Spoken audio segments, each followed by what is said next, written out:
We play and call it work.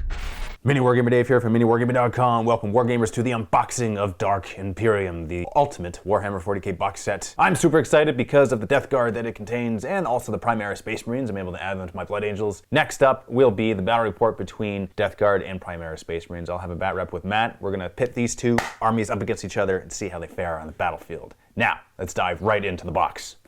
Time to smell that new model flavor. Oh, let's see what we got in this box. Rulebook. Oh. Death Guard, Primaris Space Marines. All of the data slates for the units in each army, with the appropriate lore and narrative behind each one. You got some Dark Imperium transfer sheet. Got some bases. Assembly guide. So you got the core rules here, which is really simple. You got your basic rules, and then you have your specific rules in your other books. In the rule book here, something important that I will note is that you have everything that you get in that pamphlet of the core rules, and plus you also have all of the other details for playing the game, such as the 3 ways to play the game: open play, narrative play, and match play. All of the details are in the main core rule book. You have narrative play mission rules. You have matched play, which is all of your Eternal War missions, as well as your Maelstrom of War missions, bunch of tactical objectives. And then you've got advanced rules with battle-forged armies, detachments, and points. Just over half of the rulebook is lore and narrative for every single army in the 41st millennium, and the second half are the rules. Recap on what you get inside the box in terms of books: you get the core rulebook for 40k, Death Guard, Primaris Space Marines, data sheets, transfer sheet, Dark Imperium assembly guide, and a core rules pamphlet. Oh, we got a purity seal here. Smell that new plastic.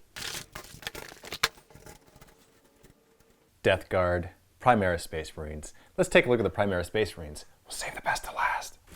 On the Primaris Space Marine side, you get 4 sprues. These 2 sprues up top are the exact same. They contain pieces of the Intercessor Squad, the Inceptor Squad, and the Hellblaster Squad. This next sprue contained pieces from the Captain and Gravis armor, as well as the Inceptor Squad, the Ancient, and the Lieutenants. First things first, let's take a look at the Captain and Gravis armor. Here he is, all assembled, painted up in the MiniWarGaming color scheme.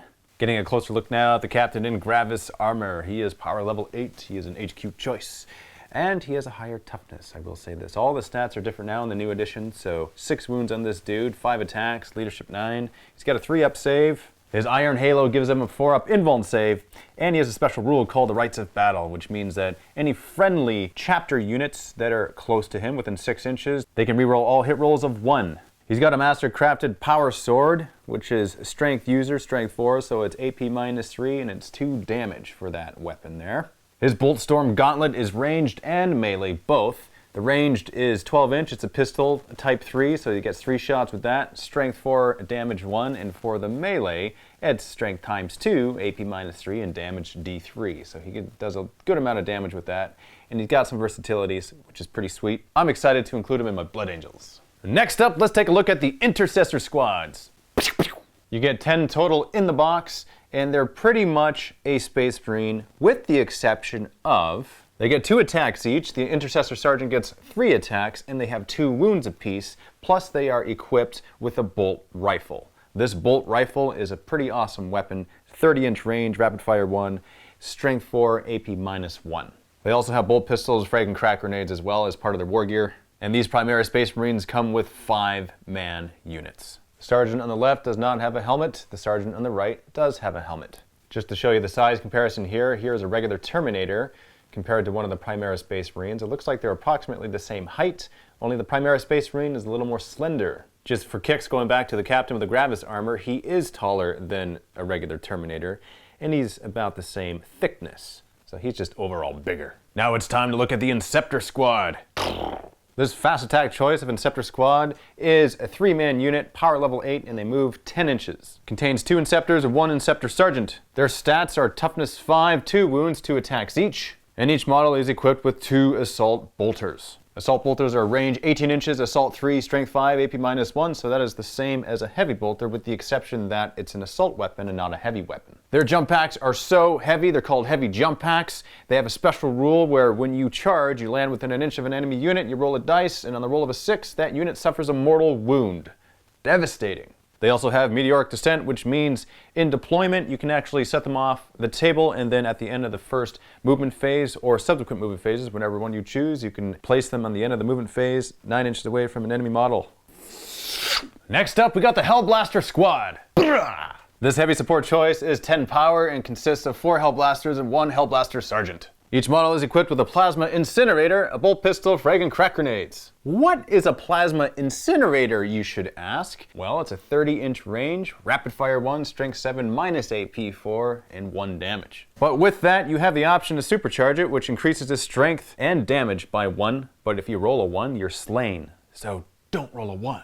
It's kind of like the old gets hot special rule. In addition to this, they have 2 wounds each, and they have 2 attacks, and the Hellblaster Sergeant has 3 attacks. Regular 3-up save on these guys. Let's go ahead and turn this into this. Ladies and gentlemen, I give you the Primaris Ancient. This elite choice is a power level of 4 and is a single model. He as well is equipped with a bolt rifle, something that the Intercessor Squad has. But in addition to this, he's pretty hefty. He's got 5 wounds, first off. He's got 4 attacks, which is pretty amazing. Now, because of his Adeptus Astartes banner, units within 6 inches of him that are friendly add 1 to their leadership. In addition to this, any friendly infantry units that are within 6 inches of him that are removed as a casualty, before you remove it, you roll a die on a 4+. That model musters 1 last surge of strength before succumbing to its wounds. It can either shoot one of his weapons as if it were the shooting phase, or make a single attack as if it were the fight phase. Looking at that banner, 1 last stand before we die! And it's best not to get with this guy in close combat because of the amount of wounds that he has, he's gonna tar pit you.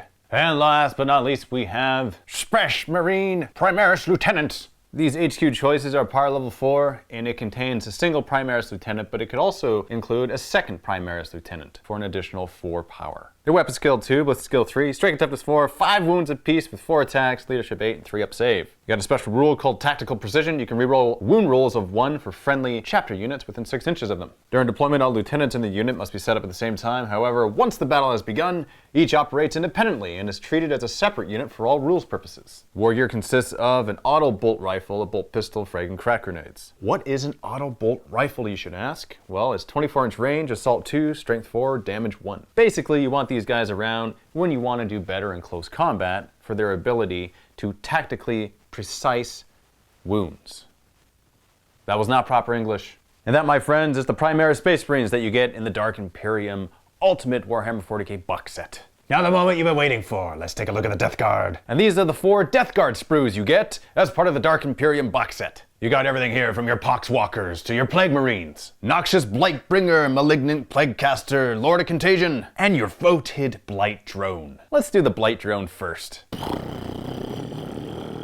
This fast attack choice has a power of 10 and is a single model. It's got 10 wounds, so you're able to target it even though it's not the closest enemy unit. Weapon skill bliss skill 4+, which seems to be pretty typical of Nurgle. It has a damage table, which means the more wounds inflicted upon him, the lesser effective he becomes. He moves 10 inches unless he's reduced to 5 wounds, and then he's moving only 8 inches at that point, which isn't too bad of a difference. And his strength and attacks are decreased accordingly as well. He is disgustingly resilient, which is basically the same as your old Feel No Pain. When he takes a wound on the roll of a 5 or 6 that you make, he negates that wound. Putrid Explosion. So basically, if he is reduced to 0 wounds, you roll a die, and on the roll of a 4+, he explodes, and each unit within 7 inches suffers a mortal wound. It says each unit, it doesn't say just enemy units, so everything suffers the wrath of his Putrid Explosion, plus it's on a roll of a 4+, which is typically on the roll of a 6 for typical vehicles. So a little bit easier for him to explode. He goes 7 inches, which is awesome because that's narrative for Nurgle, and it is just disgustingly, ridiculously, putridly, explosionally. That was a whole lot of unnecessary words. He's demonic, so he's got a 5-up invuln save, which makes him more resilient. Let's talk about some of his weapons here. He's got a Plague Spitter. 9-inch range on this. It automatically hits the target, so your Bliss skill 4+ doesn't really come into play there. It's Assault D6, Strength User, so depending on how many wounds you have, determines your strength. Your base strength is 6, AP -1, and it is a plague weapon, which means you reroll any wound rolls of 1 when you're attacking with the weapon. Its close combat weapon, his melee weapon is a plague probe, which is also strength user, so have more wounds when you're attacking with this, please. And it's -82 on the AP, and it is a D3 damage, also a plague weapon. It's important to note that each Blight Drone is equipped with 2 plague spitters and a plague probe. So he's got 2 plague splitters. That means it's assault 2d6 when you're firing with its weapons, because you're firing 2 of them. He also has the fly special rule, which is very fitting for what he looks like. Next up, we got some Pox Walkers. Dark Imperium box set comes with 2 squads of Pox Walkers. They are 10-man units. Alternatively, you can combine them into 1 squad of 20. It doesn't say in the unit composition here that there is any sergeant or champion or any sort of leader equivalent, so it looks like it's just straight up 10 Pox Walkers. They're slow. They only move 4 inches, which is kind of fitting for what they are. They're basically zombies. There aren't any zombies in new edition of 40k. These are my zombies now. These are the Pox Walkers. They are a troops choice. They're power level 3. Weapon skill 5, ballistic skill 6, which doesn't matter. They don't have any shooting attacks. It's in close combat where you want to get these guys, if you can ever make them get into close combat, because they only move 4 inches. Strength and toughness 3, they're 1 wound, they are 2 attacks, and their leadership 4, which doesn't really matter because they got the mindless ability, which means they never have to take morale tests. Something interesting to note is that their save is 7+, which means they don't have a save. Unless they're in cover, then you might get a 6-up save, but that's about the best you can get on these guys. However, they are disgustingly resilient, which means on the roll of a 5 or 6 for a wound roll, you ignore that wound. Curse of the Walking Pox. Each time an enemy model is slain by a Pox Walker in the fight phase, you add 1 model to the Pox Walker's unit. And when I say Pox, I mean Pox, of course, and that's pretty cool. It kind of resembles the fact that they're biting you and you've now turned into a Pox Walker because they're so diseased and disgusting. I like it. In addition to this, they have a diseased horde special ability, which means you can add 1 to all hit rolls made for a Pox Walker in the fight phase if the unit contains more than 10 models, which if you're gonna bring these guys, they're only a power level 3. Bring more than 10. Bring all 20 in 1 squad. Doesn't hurt. Will these guys become the new plague zombies?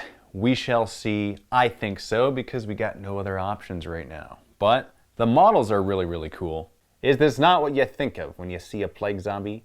That's what I think of. So I think the Pox Walkers are a fantastic step in the right direction for Nurgle. And here's another here, just as a close-up. You got a lot of different configurations here. One more guy just for kicks. Look at that extra arm, man. He needs to visit a chiropractor. Let's take a look at the Plague Marines! The Dark Imperium box set comes with 7 Plague Marines. This troop's choice is a power level of 7, and the unit composition consists of 4 Plague Marines and 1 Plague Champion. It can also include 2 additional Plague Marines at power level 2+, or 5 additional for 6+. These dudes move 5 inches. Weapon skill, ballistic skill 3, strength is 4, but toughness is 5. 1 wound each, 1 attack each, 3-up save, but again, they are disgustingly resilient, so on a roll of a 5 or 6, when they take wounds, they ignore the wound. The Plague Champion is equipped with a bolt pistol, plague sword, and power fist. It's important to note that the plague sword is a plague weapon. Normally you'd be able to reroll rolls of 1 when wounding, but you can reroll all failed wound rolls when resolving its attacks. So it's a little bit better than a regular plague weapon. Power fist is a power fist, so it gives it versatility. You can choose which ones you want to attack with, or you can attack with both. You can split your attack, whichever you want. And he's got a bolt pistol just for good measure. He can also shoot into the fight phase if he's still locked in combat in his shooting phase. 1 Plague Marine is equipped with a plasma gun and a plague knife. Everybody else is equipped with bolt guns and plague knives. Plague knives are sweet because they are plague weapons. You can reroll your rolls of 1 when wounding again. I love these models. I think they're fantastic. I think GW did a fantastic job sculpting new Plague Marines. And just take a look at this dude right here. Look at the justice they have provided for our Papa Nurgle. And here's another right here with a bolt gun and a plague sword, or a plague knife rather. Close up on the Plague Champion. Dude, he doesn't even have a face. It's disgusting, but awesome. Let's take a look at the Noxious Blightbringer, brand new model. And there he is. This elite choice is a power level 4 and is a single model. He moves 5 inches, he's toughness 5 with 4 wounds, he's got 3 attacks and a 3-up save. He's also disgustingly resilient, so on a roll of a 5 or 6 he ignores any wounds. He is armed with a cursed plague bell, a plasma pistol, blight grenades, and crack grenades. He is also equipped with a Toxin of Misery. What's a Toxin of Misery, you should say? Well, enemy units subtract 1 from their leadership when they are within 7 inches of any Noxious Blightbringers. Enemy Psychers subtract 2 instead. In addition, if a Death Guard unit is within 7 inches of a friendly Noxious Blightbringer when it advances, you roll 2 dice, discard the lowest, determining how far that unit advances. Gives hope to the disgusting, and it makes things a little bit less leadershipful. Things as in the enemy. Now let's talk about this Cursed Plague Bell and what it does in melee. Strength user, which is strength 4, AP is 0, damage is 2, and it's a plague weapon. You reroll 1s when you're wounding. So it looks like you bring this guy when you want to have some fun on the battlefield. Ah, look at a little Nurgling hanging off the side. Either way, this is a very awesome model, and I'm happy he's in my army. He's part of the Nurgle army now. Next up, we have the Malignant Plague Caster. All of that for such a little guy. He's actually not so little. This HQ choice is a power level of 6, and he is a single model. Moves 5 inches, he's weapon skill, ballistic skill 3, strength 4, toughness 5, 4 wounds with 3 attacks. He is armed with a corrupted staff, a bolt pistol, blight grenades, and crack grenades. He as well is disgustingly resilient, and he's got pestilential fallout, which is really awesome because each time he successfully casts a psychic power with a 7 or more, the nearest enemy unit within 7 inches suffers a mortal wound after the effects of the psychic power have been resolved. So going with the number of 7 here, going with Nurgle's number, and being a Psyker, he knows the Smite psychic ability as well as 2 from the Contagion discipline. The Contagion discipline consists of 3 psychic powers, the Miasma of Pestilence, Gift of Contagion, or Plague Wind. For close combat, his Corrupted Staff is a melee weapon, strength +2, -1 for the AP, and a D3 damage. For his psychic abilities, the ones that look like they're pretty powerful are Plague Wind, which is really awesome because within 18 inches you target an enemy unit and then you roll a die for each model in that unit. The unit suffers a mortal wound for each roll of 6. So that's kind of a big deal because mortal wounds are devastating. Also, you're going to want to bring this guy if you want to gift a Contagion an enemy unit because you weaken your opponent on a chart of D3 effect. You can either have -1 attack, -1 strength, or -1 toughness. And last but not least, I introduce you to the Lord of Contagion. This HQ choice is a power level 9 and is a single model. He only moves 4 inches, but he's weapon skill and ballistic skill 2. 2+ that is. Toughness 5, 6 wounds with 4 attacks, a leadership of 9, and a 2-up save. He is disgustingly resilient, which is great. That'll help save his 6 wounds. Also, he has Nurgle's Gift, which means that all Death Guard models within 7 inches of a Lord of Contagion are surrounded by a deadly aura of plague and disease. So you're going to want to roll a dice for each enemy unit that is within 1 inch of such a model at the start of your turn. On the roll of a 4+, that unit suffers a mortal wound. So you're going to want to keep this guy close to your Death Guard, or Death Guard units if you have multiples, which I certainly recommend. He's got Cataphractii armor, which means that he has a 4-up invuln save, but you gotta have the result of dice rolled when determining how far he advances. So not only does he move 4 inches, he moves half as fast when he's advancing. He's kind of slow, but that is almost made up for by the fact that he teleports strikes, which means you can arrive on the battlefield at the end of any of your movement phases. You just send him up more than 9 inches away from an enemy model and you're good. His Plague Reaper is a melee weapon, strength +2, making him strength 6, AP -3, and a damage 3, and it has the Plague Weapon special rule, so you're re-rolling rolls of 1 when you're wounding, so it makes it a little bit better. And that is the unboxing of Dark Imperium, the ultimate Warhammer 40k box set that you get in this new edition of 40k. Stay tuned for the battle report. It'll be between Matt and myself. He'll be fielding Space Marines. I'll be fielding the Death Guard.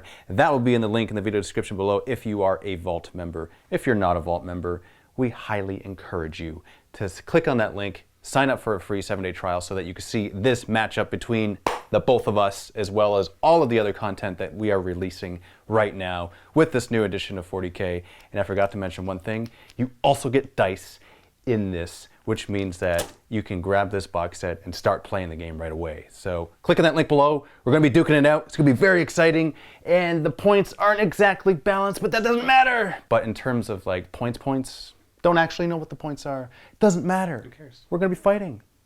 And I like fighting Matt because I fight him like once a year, maybe, and hopefully you guys enjoy it too. Please leave your comments below. Let us know what you think of the unboxing video. If you guys like it, we'll probably do more.